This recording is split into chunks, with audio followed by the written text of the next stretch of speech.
My name is Gertrude C. Lawson, and I am 32 years old. At dinner, my dad announced, "Your niece are the only ones who will make something of themselves, not like your boy." Everyone laughed, but my 8-year-old boy didn't. I just replied, "Cool, then I'll stop paying her $1,600 tuition." My sister Erin froze. My dad gripped my arm and whispered, "Please, not here." And then I realized how long I'd been swallowing things just to keep the peace in a family that never protected mine. It was supposed to be a family dinner, just a calm Sunday night at my parents' house, celebrating my mom's birthday. I baked a carrot cake. Eli carried it proudly into the kitchen when we arrived, and I remember thinking maybe it would be okay. Just a few hours. Smile through it. Keep the peace. Erin was already there, sitting like she always does, the favorite at the head of the table even when it's not her house. Her daughter Ava sat beside her in some frilly dress with pearls on it. She's 9 and already has a calendar more packed than a politician. Ballet, violin, soccer, some coding class now too. It never ends. Eli's 8. He likes to draw monsters. He loves learning about sharks and volcanoes. He's curious in a quiet way. And maybe that's not something you can show off at a dinner party, but I see the way he thinks, the way his brain works. He's my entire world. Dinner started like usual, my mom talking about her neighbors, Erin bragging about Ava's last recital, how her instructor said she's gifted, how they're thinking about getting her a private coach. I nodded through it. Didn't say much. I've gotten used to it, the way they all act, like Erin's daughter is royalty, and mine's just tagging along in the background.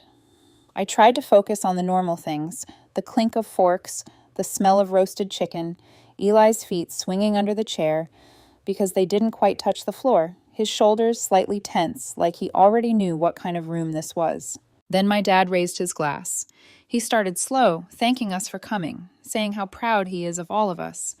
Then he turned to Ava and gave her that look like she's the second coming of Einstein and Misty Copeland rolled into one. He said, "Your nieces are the only ones who will actually make something of themselves." He looked straight at me. "Not like your boy." Everyone laughed. Not awkward, not unsure, loud, real laughter. Erin cackled. My mom didn't even blink.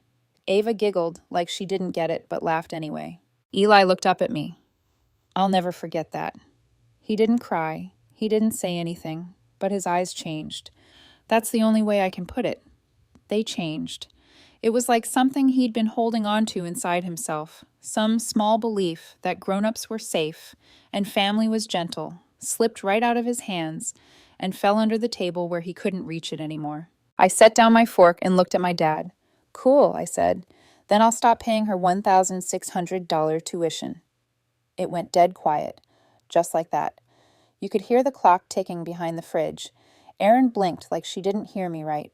My mom opened her mouth, then shut it again. My dad leaned toward me and gripped my arm. I didn't look at him, but I heard him whisper, "Please, not here." So I said, "Nothing." Erin leaned back and gave me this half smile. "Come on. It's not about the money. It's about raising kids to actually do something. Ava has drive. Your son just kind of floats around." I could feel my heartbeat in my jaw. I looked at Eli again.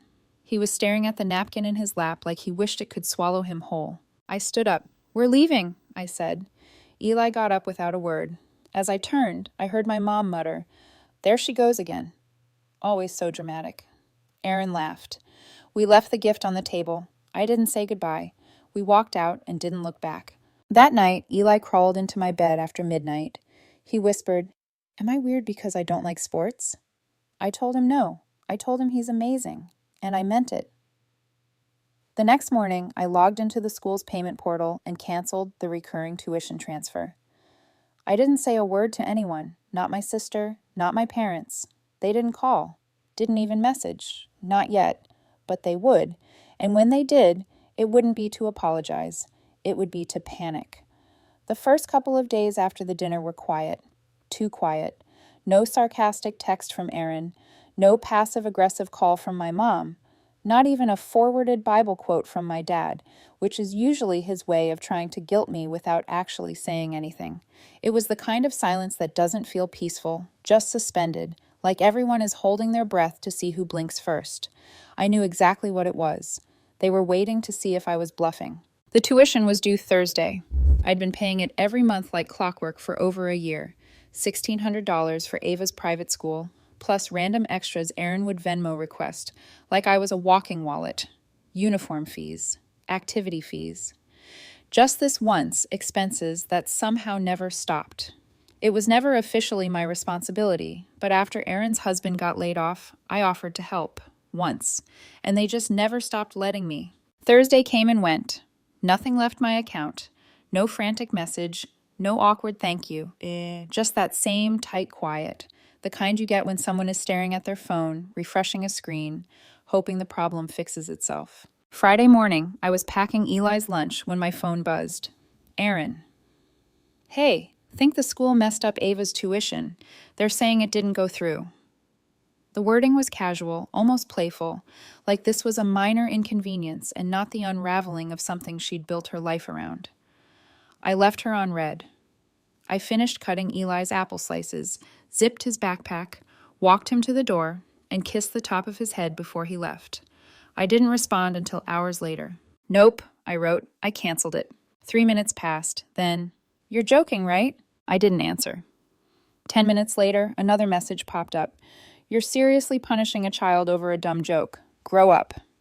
By lunchtime, I had 5 missed calls from her, 2 from my mom and 1 from my dad.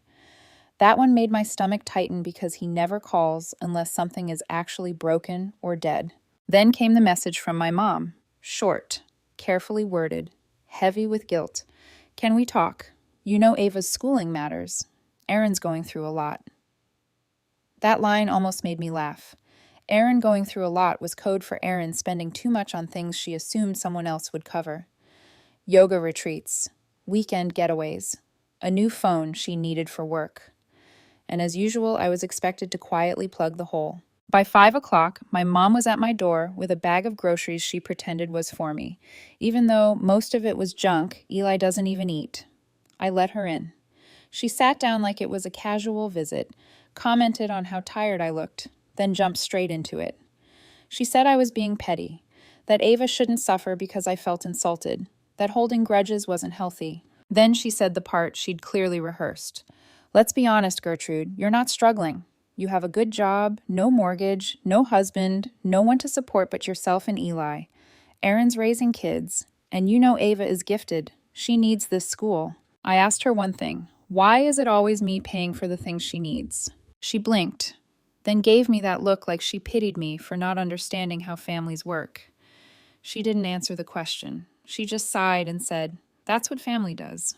When she left, she kissed Eli on the head, didn't look at me, and said, "I hope you come to your senses before you make things worse." That night, my dad called.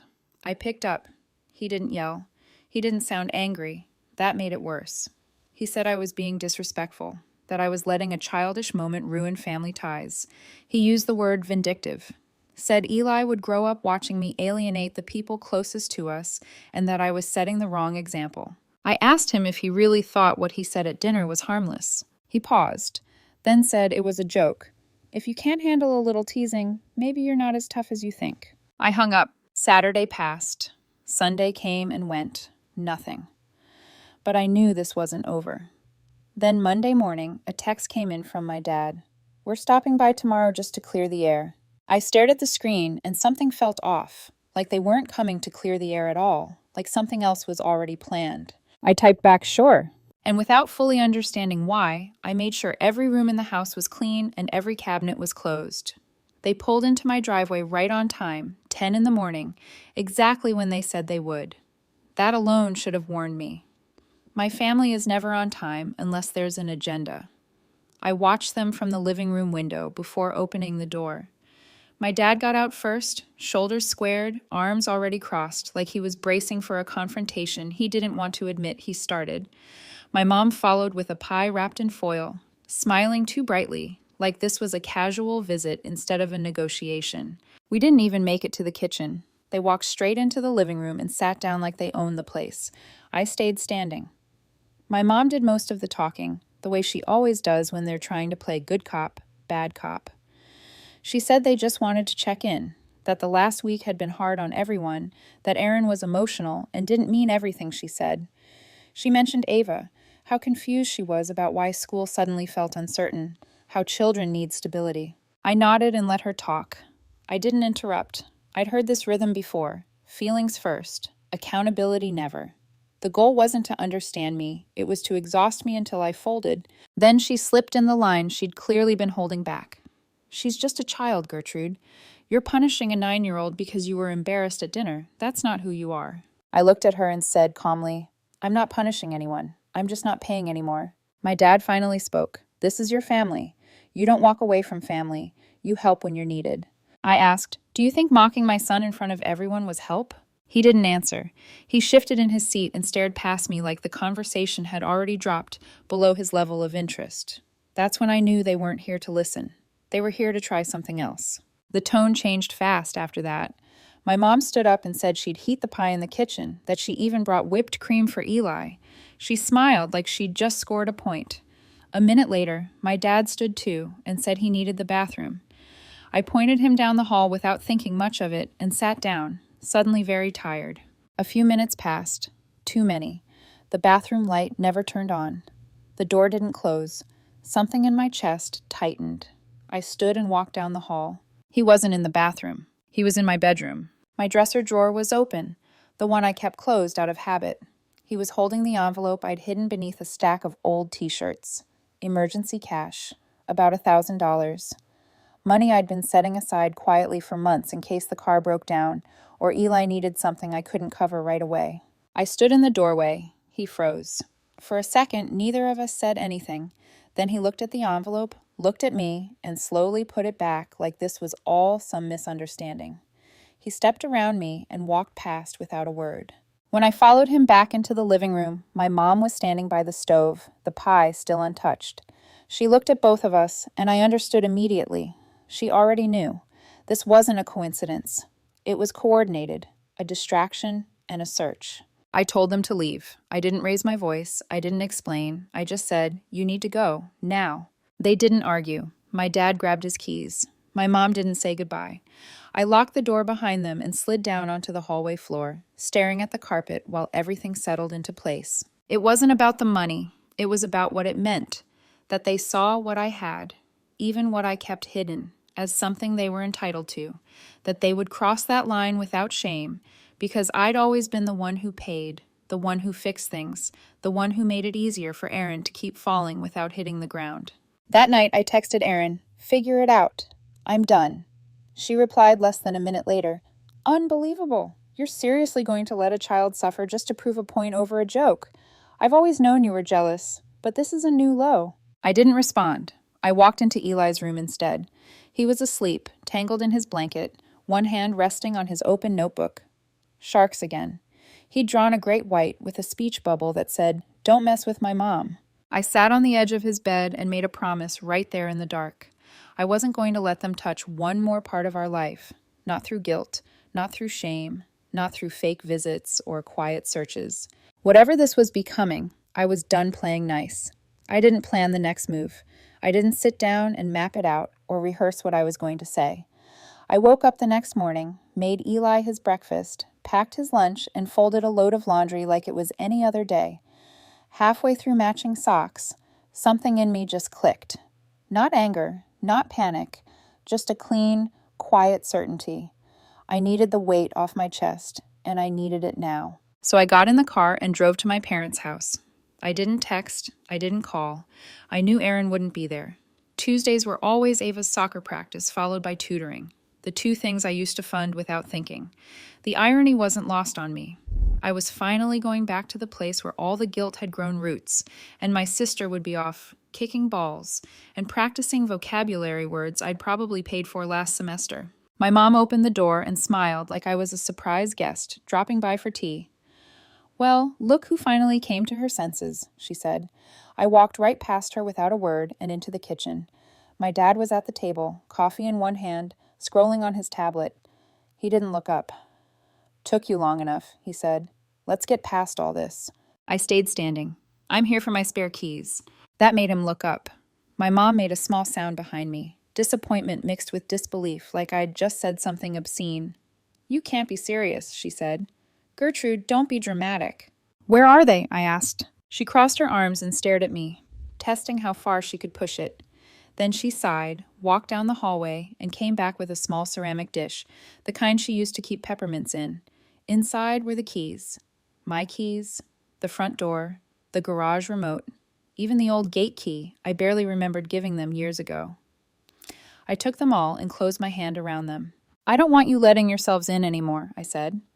Not for surprises, not for favors, not ever. My dad stood up then. So that's it, he said. One dinner, and you throw away your whole family. You didn't just insult my son, I said. You humiliated him. You laughed in his face. And when that didn't work, you came into my home and tried to take money from me. He scoffed. You think we need your little rainy day fund. That wasn't stealing. I was checking if you had anything to spare. You've always helped.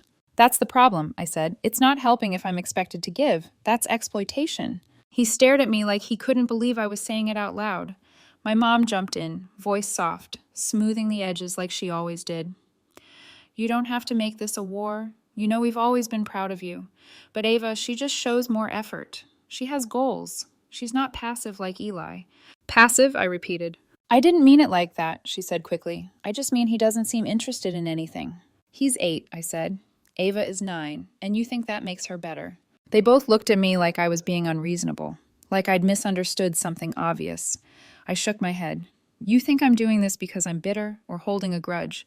I'm doing this because every time I've tried to protect my kid, you've turned it into a joke. I'm not joking anymore. My mom stepped forward, voice low. You're making a mistake. Eli is going to grow up resenting you for cutting us out. You're isolating him. You're teaching him he doesn't have a family. I didn't argue. I turned and walked toward the door. Behind me, my dad muttered, You'll regret this. One day you'll come back. You always do. I stopped, keys cold in my hand. I used to, I said. Not anymore. I left without another word. Later that night, Aaron posted a vague status online. Something about bitterness and jealousy and people who would rather let a child suffer than admit they're wrong. I didn't react. 10 minutes after that, she texted me. So this is really what you want? To go full psycho and burn everything down. Enjoy your quiet little life. You'll be forgotten before Ava hits high school. I stared at that message for a long time, not because it hurt, but because it confirmed something I needed to know. To them, my boundaries were an attack. My silence was betrayal. My love for my son was an inconvenience. If that made me forgettable, I was fine with that. I thought taking the keys would end it. Not with apologies or understanding, but at least with distance. I truly believed that once they realized I wasn't bending, they'd retreat, lick their wounds, complain about me behind closed doors, and move on to the next family drama that didn't require them to look in a mirror. I was wrong. At first, it was just noise.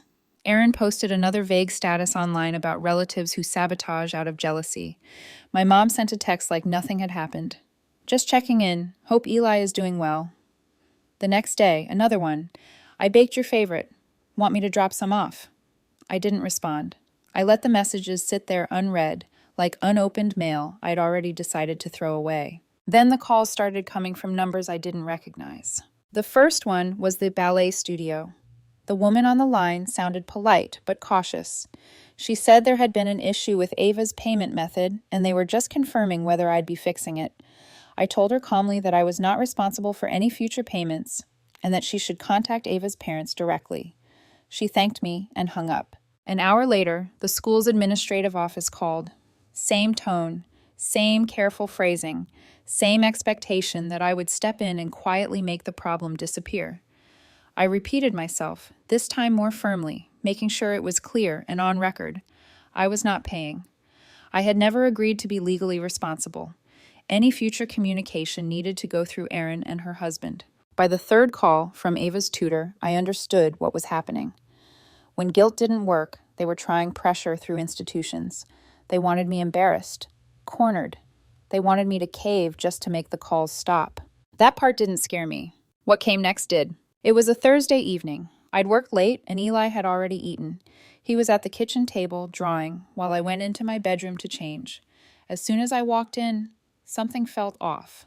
Not dramatic, just wrong in the way you know when something has been moved, but you can't immediately say what. My nightstand drawer was open, just an inch or so, but I never leave it open. Ever. I always push it shut all the way. Eli once spilled juice inside it, and I've been obsessive about it since. That was the first red flag. The second was the smell. Faint, but unmistakable. Cheap aftershave. The kind my dad wore too much of. The kind that lingered in rooms long after he'd left. I checked the rest of the bedroom. Nothing missing. The envelope with the emergency cash was still there. Then I walked into the hallway and toward the door leading to the garage. It was locked, but the bolt was scuffed, scratched. Not broken, not forced, like someone had tried to be careful and failed just enough to leave a mark. My stomach dropped when I remembered something. The week before, I'd had a plumber over. I'd left the garage side door unlocked while he worked. That same afternoon, my dad had stopped by to drop off a package and seemed irritated when I wouldn't let him inside. At the time, I thought nothing of it.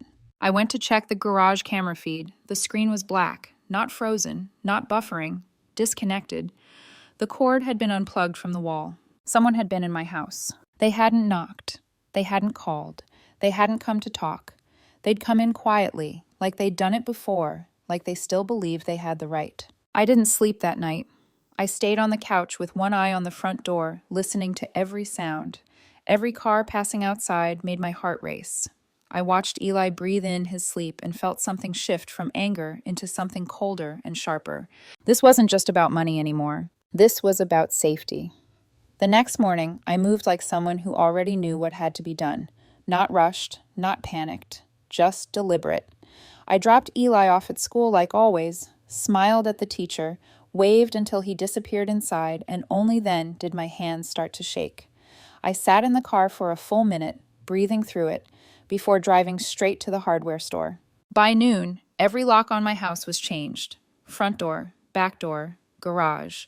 I upgraded the security system too, the kind with cloud backups that can't be unplugged without triggering an alert. I paid extra for same-day installation and didn't even flinch at the total. Peace is expensive, but fear costs more. That afternoon, I called the school, the ballet studio, and the tutor again. I made sure every record was updated, my name removed permanently. I asked them to note in their systems that I was not an emergency contact and not authorized for payments or decisions. Then I called Eli's school and updated the pickup list. My parents' names came off. No exceptions. It felt surreal, like I was dismantling a life I'd spent years quietly building for other people. Then I did something I never thought I'd do. I filed a police report. I didn't accuse anyone directly. I just stated the facts. Possible unauthorized entry. Evidence of tampering, security equipment disconnected. When the officer asked if I had any suspicions, I met his eyes and said, "I have some people in mind." He nodded like that was all he needed to hear. That night, as I tucked Eli into bed, he looked up at me and asked, "Mom, are we mad at Grandma and Grandpa?" I sat on the edge of his bed and chose my words carefully. "We're not mad," I said. "We're just keeping our distance." Why? Because they weren't being kind to us. And sometimes, even when someone is family, if they keep hurting you, you have to walk away. He thought about that for a second, then nodded. "I think they were always kind of mean to you." That almost broke me. The next day, a letter showed up in my mailbox. No return address. Inside was a single printed page. The words were sharp, deliberate, and unmistakable.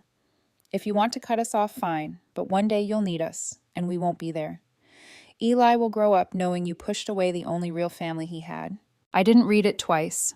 I stood at the sink, lit a match, and watched it curl into ash. The smoke rose slowly, like something finally leaving my house. That was the moment I understood there was no reconciliation coming, no apology, no realization. There was only control, expectation, and punishment disguised as love. So I let them go, not with another argument, not with a speech, just quietly, completely. I thought cutting them off would feel like relief right away, like flipping a switch and suddenly breathing easier. No one really tells you that when you walk away from people who've been draining you for years, especially when they're family. The quiet that follows isn't instantly peaceful. It's hollow at first. It echoes. The first few days after the locks were changed and the report was filed, I kept waiting for something to happen. Another letter, a knock at the door, a phone call from an unknown number, but nothing came. Not even anger, just silence. That silence hit in waves. Some mornings I woke up clear-headed and steady, proud of myself for finally protecting my son and my home. Other days, the doubt crept in quietly. I'd wonder if I went too far. If Eli would grow up and resent me for cutting off his grandparents and aunt and cousin. If one day he'd ask why we weren't invited to holidays anymore. Why his family tree felt smaller than everyone else's. Then something small would happen. I'd find a drawing Eli taped to the fridge, a shark wearing a cape labeled protector. Or I'd overhear him telling a friend at the park, "My mom's really brave," and the doubt would loosen its grip. Weeks passed. No birthday card from my parents, no message on holidays, not even a fake one. That should have hurt more than it did. Instead, it confirmed what I'd already learned. They only reached out when I was useful. Without access to my money, my house, or my emotional labor, there was nothing left for them to take. I heard things through mutual acquaintances, Aaron telling people I abandoned Ava out of jealousy, my mom saying I'd turned cold after getting comfortable, my dad apparently saying very little at all, which somehow felt more honest than the others. I didn't correct the stories. I didn't defend myself. I didn't need to. People who mattered already knew. Eli asked about them less and less. When he did, it was usually casual. A memory about Ava at the Science Museum. A question about whether Grandma still liked carrot cake. I answered without bitterness. I didn't poison him with my anger. I just told him that some people stay in your life for a long time and others don't, and that neither of those things is his fault. One night, about a month after everything finally went quiet, I was tucking him in when he said something that settled everything inside me. "I like our house now," he said. I asked what he meant. "It's quieter," he said, "like nobody's going to come in and be mean to you." I sat there long after he fell asleep, listening to the steady rhythm of his breathing. I thought about the years I spent being the helper, the buffer, the one who absorbed the impact so everyone else could stay comfortable. I thought about how often I'd ignored my own instincts just to avoid conflict, just to keep a version of family alive that only worked if I kept shrinking. And I thought about the moment I caught my dad in my bedroom, his fingers wrapped around that envelope like it belonged to him. That was the moment they lost me. Not just my money, all of me. I used to believe family worked like a bank account. You deposit love, time, loyalty, and eventually, when you need it, something comes back. But that only works if everyone's depositing. If you're the only one putting anything in, it's not family, it's exploitation. Life is smaller now, but it's cleaner. I budget differently. Not just money, but energy. I say no without explaining myself. I don't flinch when someone says family should always come first. Not anymore. Family is who shows up when your child is being laughed at and says stop. Family is who doesn't search your drawers when you say no. Family is who protects your kid, not measures their worth against someone else's. It's just me and Eli now, and we're okay, more than okay. I made myself a promise, one I intend to keep. No one will ever again sit at a table with my son and make him feel small, not a relative, not a stranger, not anyone, not even blood.